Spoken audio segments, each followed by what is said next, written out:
নিম্নচাপে জের সুন্দরবনের একাধিক নদীতে জলোচ্ছ্বাসের প্রভাব পড়ছে। ফলে নদী তীরবর্তী এলাকায় বাসিন্দাদের দুশ্চিন্তা ক্রমশ বেড়েই চলেছে।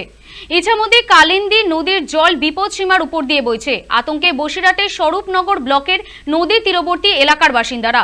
যে কোনো মুহূর্তে ভেরি বাঁধ ভেঙে বড় সড় দুর্ঘটনা ঘটতে পারে। ইছামতির জল ঢুকে যেতে পারে সারাপুল, পান্তাপাড়া, দুর্গাপুর, খড়গসিং, কাটা বাগান এবং নিশ্চিন্তপুরের বিস্তীর্ণ এলাকায়। ইতিমধ্যে ধানের ক্ষেতে জল ঢুকে পড়েছে। ধান থেকে শুরু করে সবজি ফসল চলে গিয়েছে জলের তলায়।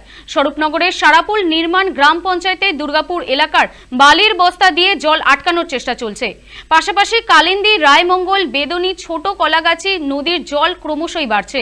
বিপদের প্রহর গুনছে বাঁধ পাড়ের বাসিন্দারা। অন্যদিকে নিম্নচাপের জেরে স্বরূপনগরের গোবিন্দপুর গ্রাম পঞ্চায়েতের তরুণীপুরে ভেঙে পড়ল কাঁচা বাড়ি। গৃহহীন হলেন গোটা পরিবার।